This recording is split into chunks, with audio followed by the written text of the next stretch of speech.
Hey everybody, it's TV and on. I just wanted to do another episode. Today I wanted to talk about DC Legends of Tomorrow. Another thing in the Marvel Universe, there's just, a bunch of nonsense, a bunch of symbols all layered on top of each other. And I guess that's sort of the point, that the truth can be mixed in with the fiction, and then they can straight up tell you stuff that, they would never tell you like on the news or anything like that, but they can tell it to you in fiction, and because it's mixed in with other fiction, you really cannot know what is real or not. But I guess if you were in the secret cabal or whatever and knew what was real and what wasn't, then it'd be pretty funny to be like, yeah, dude, time travel, that's obviously real. But that other weird little detail that they put in the show, that is total fake. So I guess if you're just watching TV, there's no way you're really gonna know. There's no way to really know what's true and false. So we just sort of got to document it and go through it. But there's some other. I mean, that's just one aspect of television. There's so many different things to talk about. So I just wanted to go through a couple of things. I had some notes. So the main thing that really tripped me out about this episode.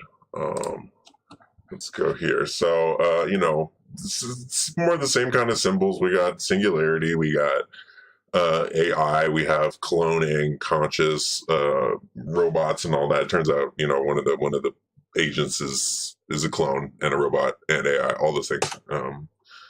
Previously on Legends of Tomorrow. Sarah can never find out the truth about Ava. You're a clone. You're your clone thing? The first totem bearers imprisoned a great evil, and time is his cage. Did you get Right, but that's the other interesting thing about this show, and I guess most of these shows, is that there's always going to be a mix of science mixed in with mysticism and sort of the occult.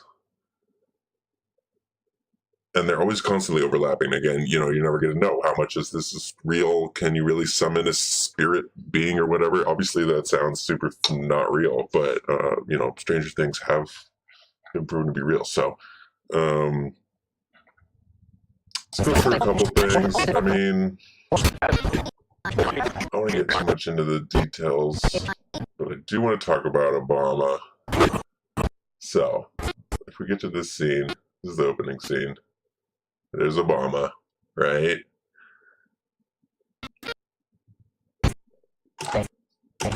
Not that particular Barry.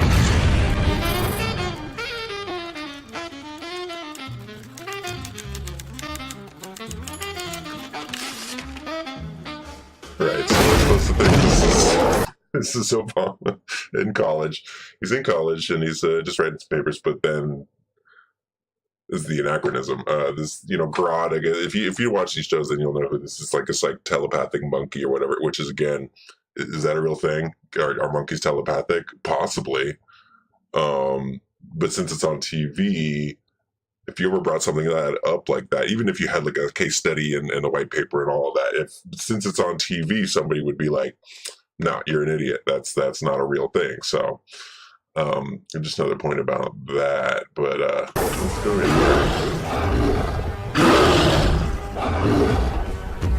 Barack Obama, it will almost be an honor to kill you. So I thought that line is really interesting. It will almost be an honor to kill you. Why not really be an honor? So you're not supposed to enjoy killing Obama? And obviously, I don't know, some coloration. It's this dark monkey. And he's sort of freaked out. Okay, anyways, that's the title sequence. But if we skip past that, this is the part I want to show you. You will not escape. Grod will complete his mission. Time to make America Grod again.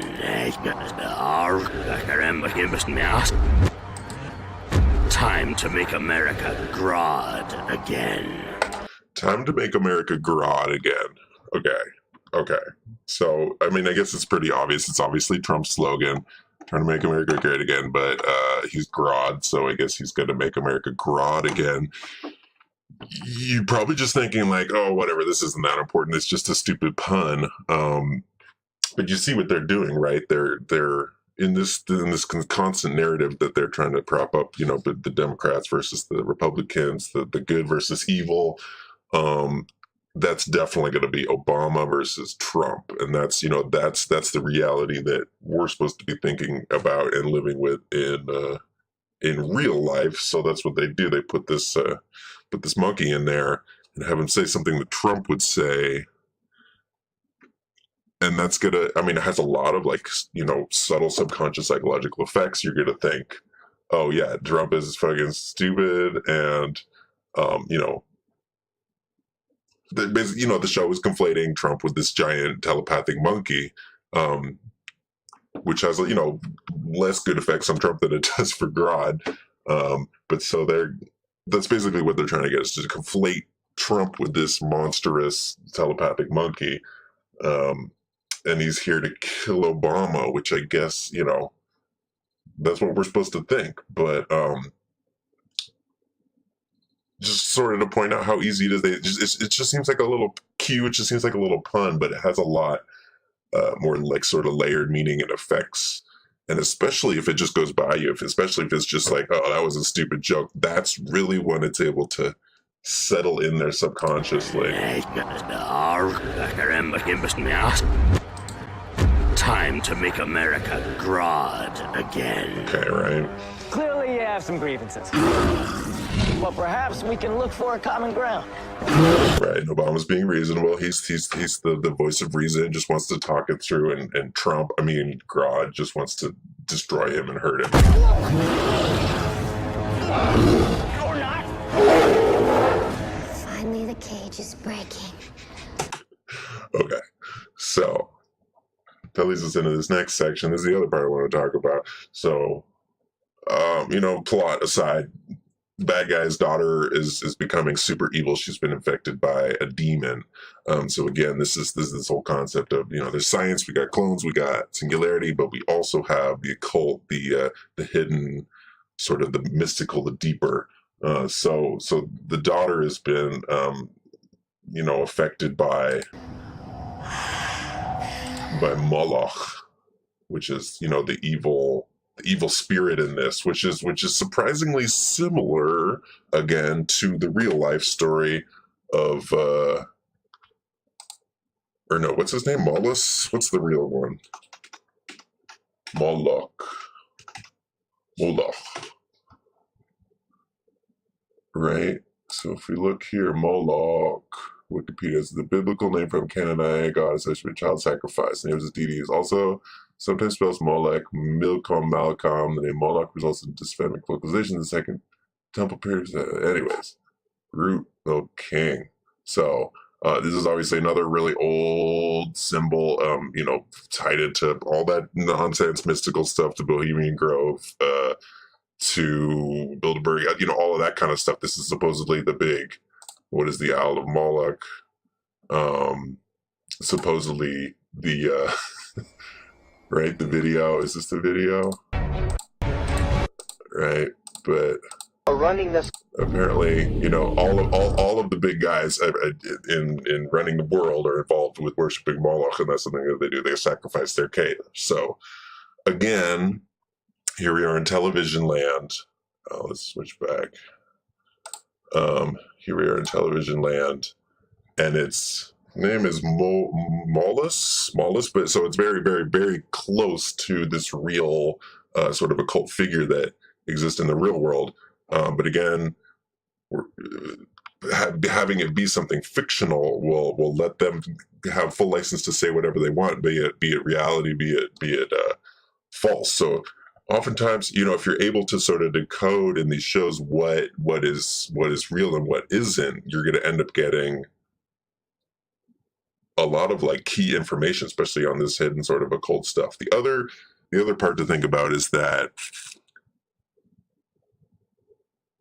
at the same time, this whole thing, I mean, it's TV, it's a source of social control. So the other side of the coin is that they'll show you important or high level things happening, like in the government or FBI or some sort of organization, and it's sort of like a smoother version is what we're really supposed to think that the FBI or the president or somebody else does all day, when in reality you know, it's full of backdoor dealings and other sort of meetings, and nothing like what's on television. So that's sort of that dichotomy. Sometimes you can be looking at full on reality. This is really what has happened, or some sort of new technology that they haven't released to the public, but that is real, in fact, or bending the narrative so completely that in order to sort of create a false idea for the public of what a high-level person or organization actually does all day, you know, because we obviously want to think that the FBI, all they're doing is on their computer, they're looking for bad guys. They want to capture them all. So,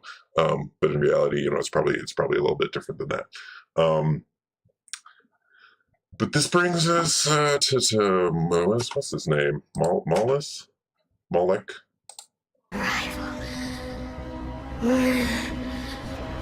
Oh, goody.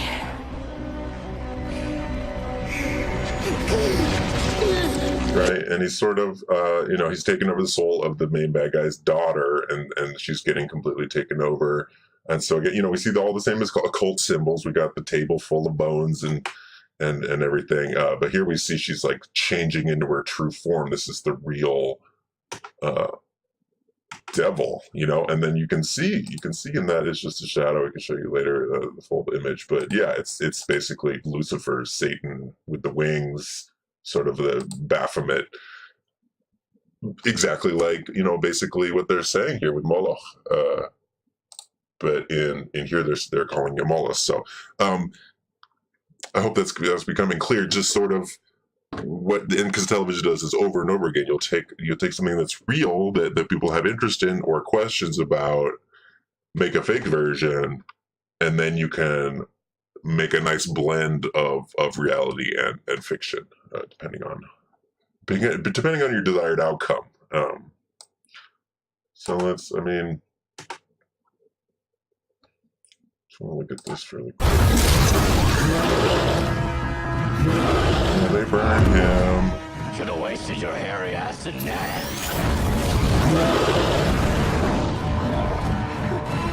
Run, Barry, run! Which is a funny, stupid Flash reference if you actually watch any of these shows. I mean, it's good stuff. That's the trouble I have with this. It's like, you know, I love this stuff, even as mercilessly brainwashing this content can be. It's, you know, there's great people that work on this stuff, and they come up with funny, great products. So, yeah, let's look at this table really quick. So, right, it's all that same stuff you're used to thinking. Oh, a cult. This guy, we got some candles. We got this bowl, the sounding bowl. There's some blood on the table. You know, so that's what I'm saying. Some of these items could actually be used in rituals and occult rituals, but that's not really the point, right? It's sort of to glass over this whole entire area of the world and be like, nah, you just saw that on TV, right? That's, you know, that's occult stuff. That's what they do on TV. That's not real. But obviously, you know, if you do your research, you know that a lot of this stuff is real. They do have these rituals, and they do sacrifice stuff. So anyways, let's get this next part really quick. Nora, honey, you okay? We were so close. My master was escaping his bonds. What happened? Grod's mission must have failed. Yeah, but that could be a good thing. It gives you and me time to figure out what the big guy's arrival really means. Right, so that, I mean, we can get into the larger issue of every single episode of television, where the characters constantly have a moral dilemma, and the characters are always being forced to choose between the state or the larger group versus family, and either saving or protecting one of their family members or themselves. And we're sort of shown what people should be doing. Should you be choosing your family over the state, or should you choose the state over the? Is the mission more important than your family, or is the family more important than the mission? This is constantly the question. No matter, I don't really care what episode it is. That's always going to be layered somewhere in to an episode of television. That moral dilemma. So obviously, you know, here this is daughter, and so he is evil. He wants to take over the world, but not at the expense of his daughter. So it seems like he might try to sabotage things just to save his daughter. Even, you know, he is evil, but family, right? Family will make you change all of your minds, no matter what the situation is. So, let's look through. Yeah, they shrink Grod. They get some more totems. Right, and we don't need to get into all this too. It's there's this whole thing with, you know, ritual, and they get to go to Africa, and again, these questions of family versus the mission. They're trying to save her family, but is that going to screw up time? You know, so is it worth it? Should we save the family? Should we not save the family? You know, this is constantly. They're trying to set your brain in that situation. We're like, what would I actually do? Because I think that's really what gets people engaged when the characters on screen are asking themselves questions where you personally wouldn't really know what you would do in that situation, and that'll make you connect to the characters more. We don't want to get too bogged down in that concept. The thing about TV, there's just so many layered ideas at any given moment that it's hard to really go and break it down. But I do want to talk about that pin. So, do we see the pin? Do we see the pin? It's not really a good image of it. Let's see if I can get a closer one. Right, and they try to talk to Obama, and it's, again, you know, it's this mixture of occult with science. They're gonna trap this entity. Using magic and science at the same time. Yeah, it turns out his voice, that's a great actor. And they go through all this. Right, it's just more questions, and then fighting, and then family. Should I or should I not? I'm trying to get a good picture of this pin. I mean, you can see it there. Just run this for a second. Right, there's a good one. There's a good one. Wait, go back. So, we see the pin, right? Wait, let me move my face. There's the pin.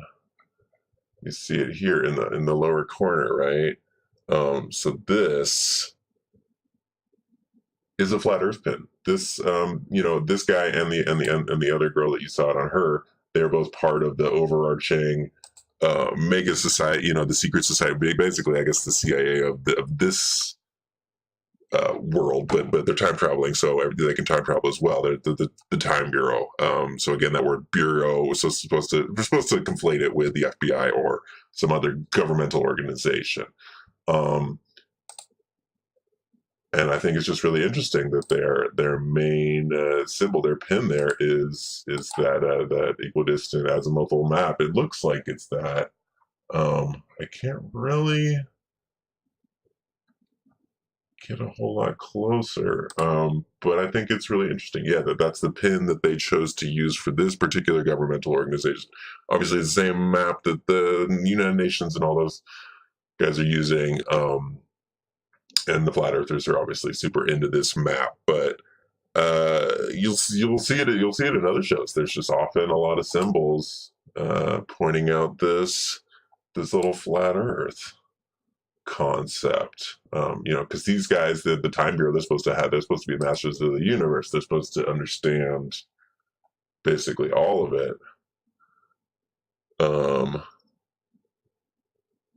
And so they should have a pretty accurate map of the world. If they've gone through time, if they can do whatever they want at any given moment, then they should really know what the world looks like. And according to them, it's a circle like this. Just something to think about there. Let's see if I can find a better picture of it. Right. And again, I mean, the only way that they're going to get us to swallow a lot of this unconscious programming is to add emotional conflict. So we feel for the characters we're worried about. Did they make the right decision? Did they not make the right decision?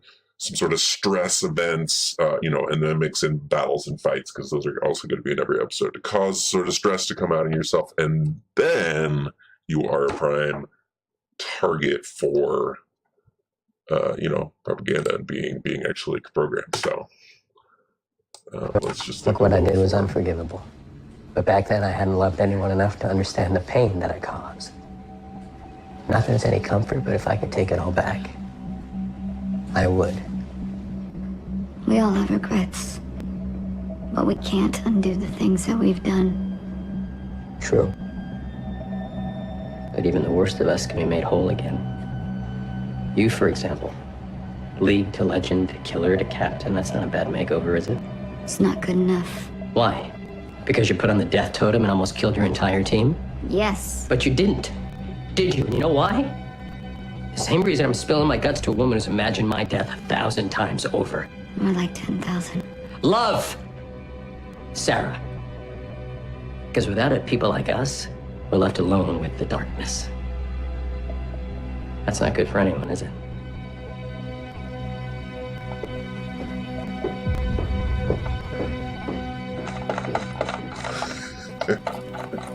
Right. So yeah, I just wanted to let that run because that's a perfect example right there where these characters have been at each other throughout the entire show basically. Now they're sharing a room just because they have this common enemy / goal, where he wants to save his daughter and she wants to save the world by not releasing Moloch, whatever you want to call it. This will become clear the more we do this, but you can see how just effective that is, basically, because we're starting to feel for this guy. Oh man, his daughter.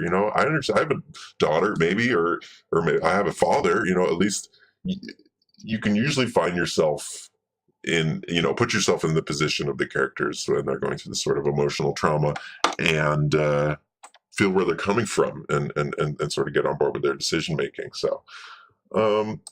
That's about going to do it. Let's roll through for, because then they fight the guy.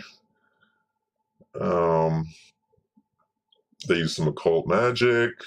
Grod comes back, and, there's a big fight there, because there's always going to be a fight towards the end. It's just got to be, and then time travel issue. She's in love with herself. But yeah, I wanted to show you the full form of Moloch, Molus, the devil, whatever it is.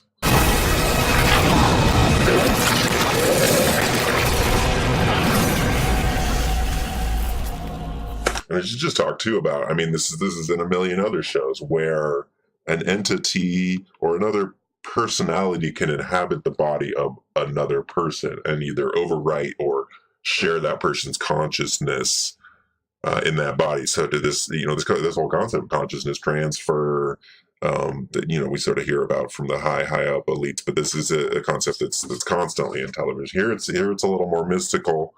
This is an entity. This is a demon that is inhabiting her body. But if you think about Altered Carbon or any other, there's a ton of shows where consciousness transfer is possible. And a theme, and that's sort of what I'm getting at, where these themes, it just seems like a random theme, it just seems like a general idea. But if you watch hundreds of episodes of television, you'll see them over and over and over again. So I'll leave you with this. Finally, I am free.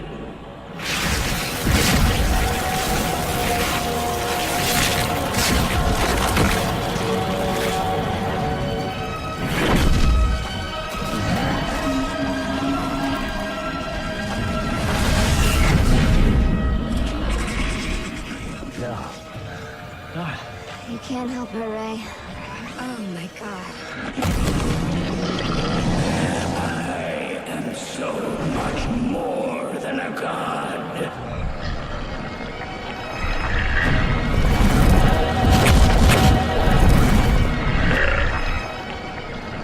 Let's get a good picture of him. So he says, I am much more than a god. God could already be pretty good, but what does he mean by that? I am much more than a god. Like, why am I calling him a he? But because, this is obviously just your typical portrayal of the devil, the Baphomet, these lowered horns. Yeah, pretty standard devil imagery we're looking at here. But the devil's not real, right? None of that's real. Demons aren't real. You just saw that on Legends of Tomorrow, so just like shut up. Like, you know, I don't believe in time travel or consciousness transfer or anything that this episode brought up, because none of that could be real. See what I'm saying? Some of it could be real, and we really, really, really, well, we don't know which part.